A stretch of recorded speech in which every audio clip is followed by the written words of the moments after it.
My name is Reagan Graig. I'm the chairman of Ongos Valley Development. I'm a son of the soil. The other day, I walked into a coffee shop and someone said, "I saw you on TV, but where are you from? Your name is so rah-rah, Reagan Graig." And I said, my father was born in Windhoek. I grew up in Makani. I know, yes, even though I've worked and got my experience over the last 20-something years in investment markets outside Namibia, I am Namibian. So maybe just as an introduction as well, all protocols observed, but Honorable Erastus Soli, Honorable Maureen Mwende, last time I chatted to you, it was for Inda. So all protocols observed. I'm going to ask that you please just bear with me. So let me give you my message, so that I know you've got my message, and then we'll go through the presentation. So I think the simple message, Ongos means new hope. Right? I want you all to remember that. You'll see this brand. If you haven't seen this brand before, I also invite you to go and see what we've done. This was an 8-year journey, but the new hope in terms of all the other speakers that we're here today, they showed you the market. They mentioned to you a number of other aspects that I really agree with, but I'm not going to delve into those. To have a safe place to call home is a basic human right.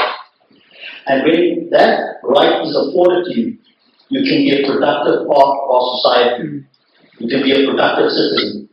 So as a core basis of what we are trying to do, through providing these 28,000 houses, I'm showing you all the challenges and the learnings that we have, ultimately, we will end up, when we succeed, to have a more productive society.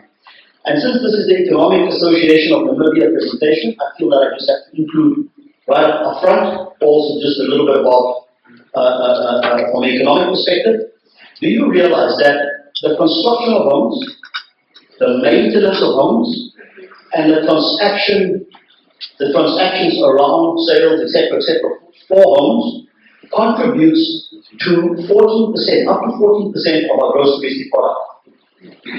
That's a large part. At the moment, it does not contribute that much in our country. But not only does that contribute to 14% of our GDP, it is a contribution via inclusive growth. Right? So it's not a growth that it basically means that it looks at the broad base of everyone, and it takes us all along through the wealth creation process.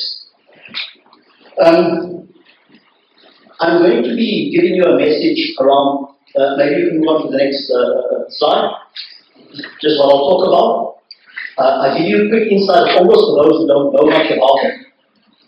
We build neighborhoods. Then I'll talk you through 9 lessons that we've learned over the last 8 years since we've started this process. Maybe you would have only seen some of what we're doing recently, but this is nearly on a decade of where we've really dedicated to try and solve this issue. And then I'm going to close off by asking you to be my ambassador, to be our ambassadors, to be our partners, to collaborate. Often what I found in all of the lessons, that negativity, disbelief, lack of actually doing the research and understanding whether we can do this, contributes so much to obstacles that it takes our eye off the ball of what I think all of us are trying to do. So I look at the audience today, I'm happy to see that at the end of the day, we still have such a big audience. It just means that we all really are passionate and we really want to solve this. This is one of the biggest audiences I've spoken to around Ongos. We've got a lot of our sales presentations and likes, but just the general audience to show your passion around housing. So if we can just move on. I've actually got the... So a quick background. Who is Ongos? We are a multidisciplinary infrastructure development company. We deal with infrastructure development, construction finance, capital raising, and alternative end-user finance. The issue that's at hand is twofold. And our company being multidisciplinary ensures that we do supplier bonds, and we also answer the question about the end user finance. That's the leadership of Ongos. I'm quite proud of a really diverse board. Those are the individuals that ensure that there's proper governance structures. You must realize, and I'll talk a little bit later about our various stakeholders. There's more than $1 billion Namibian directly invested in us, and it's extremely important. As we spoke earlier around governance, we're proud that we've got a real diverse board with many disciplines, so we believe that from a leadership perspective, the investment is in good hands. And now I'm going to wake everyone up a little bit. If you may please, make it louder. Namibia is full of hard work. It is so important that when you're doing a pioneering project, that people have an address to you. They know who you are, what you stand for. It represents your vision. It makes sure that your reputation is linked to that brand. And so we felt it extremely important that we invest in our brand and making sure everybody knows what we stand for. I'll come back to that, but I thought I'll just put that into, you may be a little bit more awake now. So now about Ongos Valley development. We are Namibia's largest single residential development. The land size is 1,750 hectares. Ultimately, we're going to do 28,000 homes at the end. Phase 1 is only 4,500 homes. I said only, but in a lot of the discussion that you look at the market and the backlog, it is a drop in the ocean.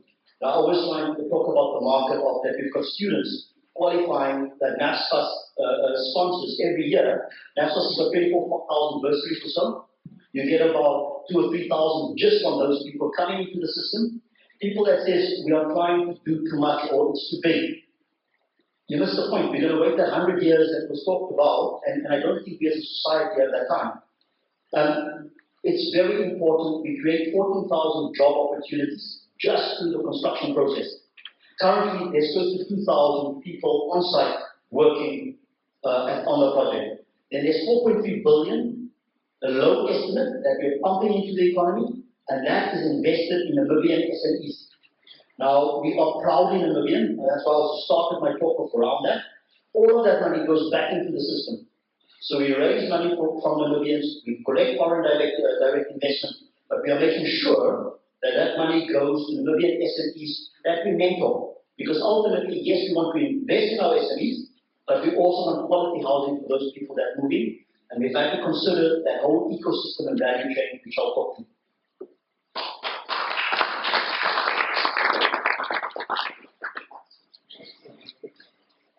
So where is Ongos? It's only 14 kilometers away from the CBD. Now, part of my work history was in Johannesburg, where you travel far distances to go to work. It's not far.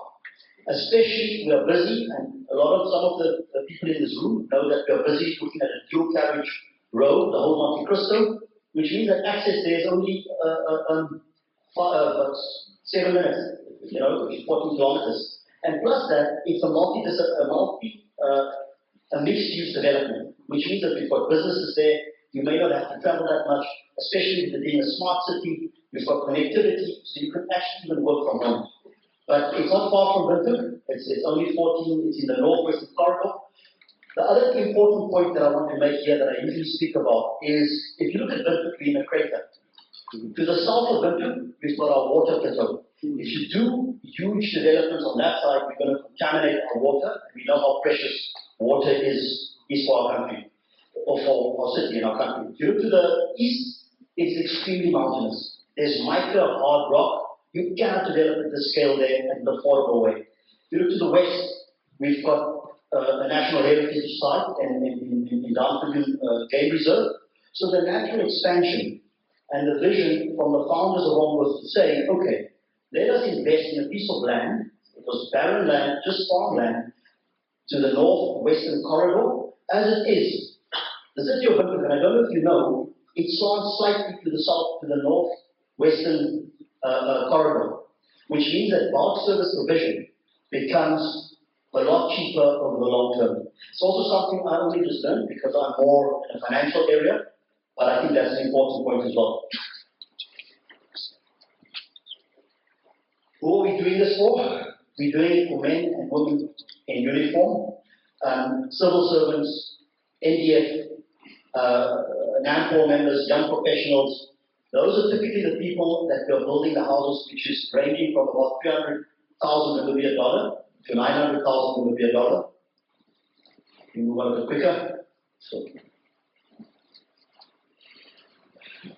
in order to build a city, 28,000 units, which is effectively a third of the size of Windhoek, we need to provide bulk services.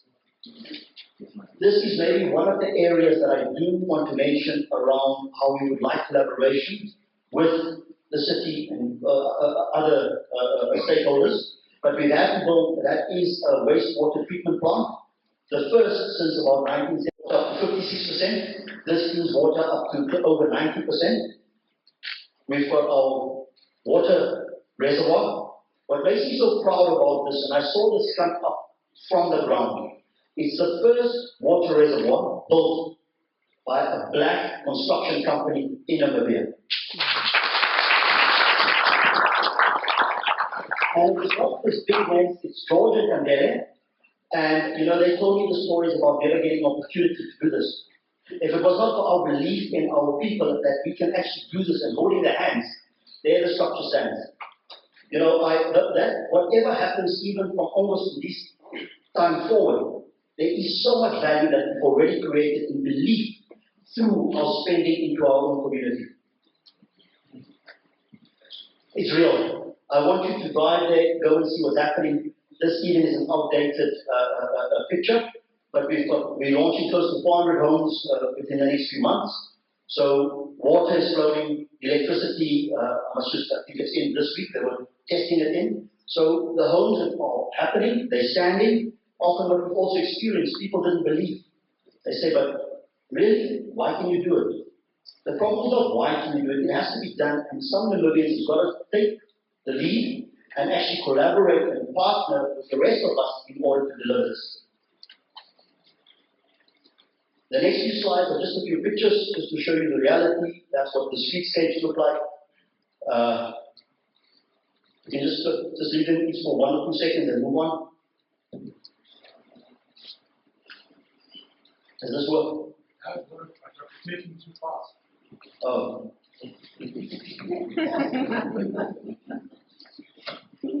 Oh, hold on. Now you haven't seen some of the houses. Let him do it. Okay. I just want you to pause on 1 or 2 of those slides just to see the quality of what we're building. You know, in our vision that I'll talk to just now, we talk about dignified existence. It doesn't help that we build a home that a person won't have come out of a dignified house. So these pictures, the finishings inside, just move on. Move on. You can move on. You can move on. That's just a streetscape. That's the inside of the homes. If you go there now, we've actually got a few homes where we furnish. And we've had an open day on Saturday, which was extremely successful. Many people went to look what it looks like. And they're starting to feel the reality of the first, you know, if we launch about 400 units, that means in each unit has got about, let's call it 4 people per unit. That's 1,600 people that are going to be there. Imagine if you've got cars that go into there, there's 400 cars, so there will be a suburb. Rocky Crest has got about 280 units. So we're building something on the first phase, on the first launch, bigger than Rocky Crest. A lot of people talk about the access. Now, there we've taken upon ourselves to deliver the road infrastructure. That's also pretty close if you go look at our development. And I think that's the last slide that just tells you Ongos is real. Right? Now I'm going to go and I'm going to give you a little bit of perspective of the nature of the project and then the 9 lessons that we've learned from that for other developers that may want to follow in the same footsteps. Because the housing problem is so big. It is not Ongos' only problem. It's not Reagan. It's not Jacob. It's all of us. As we can get more decent homes to our communities, that is ultimately what we need to do. And I'm the first to say I would love to collaborate with anybody else that share that same dream, because the ultimate solution is to our community. We can move it forward. So, what's the nature of this development, and what's the learnings that we got from that? Firstly, well, you can move to the next slide. It's large, right? 28,000 homes, looking at just the first phase, 4.3 billion investment. It affects large communities. Secondly, the term spans more than one generation. The founder needs to be resilient, impact on financial models, because we're not just looking at the 3-year, 5-year, 10-year. The rest of my life, the next 30 years, I'll be building Ongos. So I'm wishing that the 28,000 people, and remember Ongos, the pilot project is in Windhoek, but we've got homes that we've delivered. Late last year, I delivered 60,000 homes in Windhoek. So we're not just looking at Windhoek, and then finally, we've got so many stakeholders and significant stakeholders, everybody that wants to say, and I'll talk to that just now. So, what are the 9 lessons? Number 1, you can move to the next slide. Number 1, you must have a vision, and that vision must gel everyone together. It must make sure that we work in the same direction, and everybody know what we're about, so that we don't deviate, because we don't have time for energy to be spent in other directions. It must be done by locals. You can't have projects of this nature being done by somebody who has not grown up here or understand the dynamics of our society. Your reputation, my reputation, everybody that's involved in this project, our brand, and the people that work with us must have a reputation that stands the test of time and any question. It is too large. Your heart must be right. What you do in society must be significant. That's a very important lesson.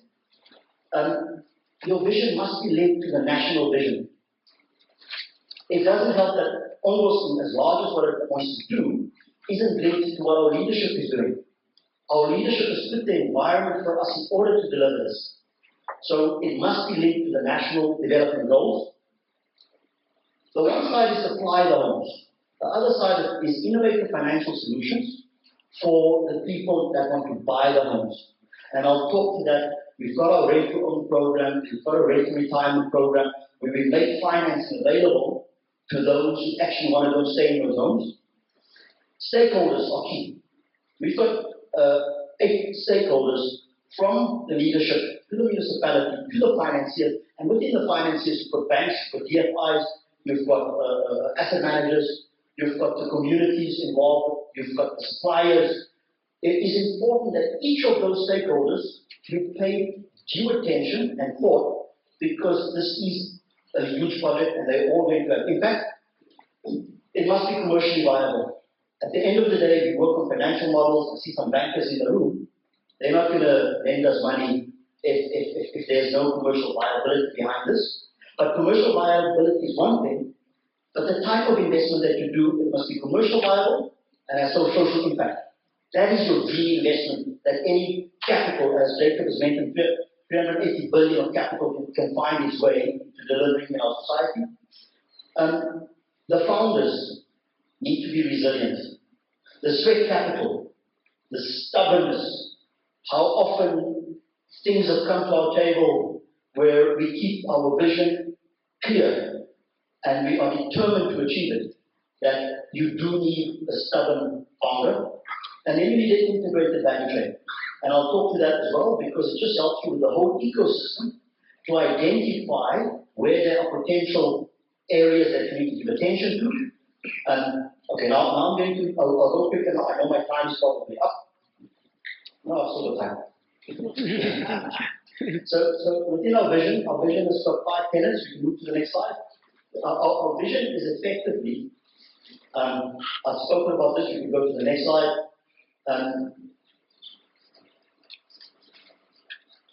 Okay, so to be at the forefront of the African Renaissance by providing solutions that elevate human dignity through the power of ownership.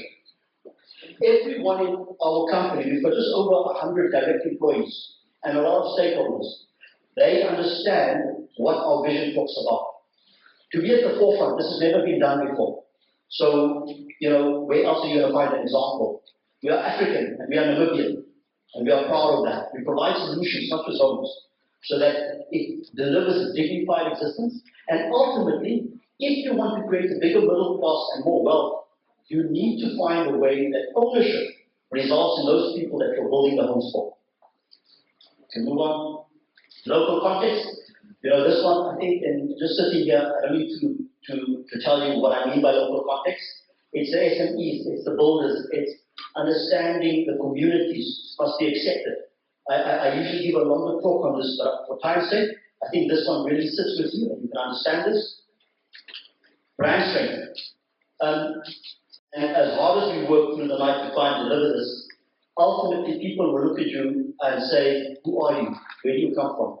What is the nature of your company? Or what is the nature of your consultants? And Jacob, I know you would have faced some of that as well. So I think we're like brothers in this, we feel you. You can go on to the next one. I'm just going to talk a little bit through the different brands. So it's not just Reagan and America and the likes. There's a big team behind us. Yes, it's not just 100 employees that passionately come to work to deliver to this vision. We've really got a big professional team. And the next slide will also just talk to, okay. The next slide, okay. AIJ is very important. They are project cost consultants. It's important that as a developer that they, as a coordinator, that they're quite solid. Next one. Okay, it must be linked to the national goals. I'm extremely proud and happy and thankful to our leadership that they included Ongos in the Harambe Prosperity Plan, where they specifically talk about 20,000 housing units and the jobs we are creating. I think let's just move quicker because I'm running out of time. So, in terms of financial solutions, I'm not going to bore you around all of this stuff. The way finances look at this, right? If you look at the whole value chain of where money can be spent, they identify various risk buckets. Whether you are doing bulk, okay, well, let me talk to this then. On this innovative financial solution for the end user, we've identified that there's 99,600 people in Windhoek, or about 450,000 inhabitants that rent. But these people have been paying rent for years, but they never had an opportunity to own their home. So logically, how can we as a society sit down and say, we'll accept the status quo, this should go on?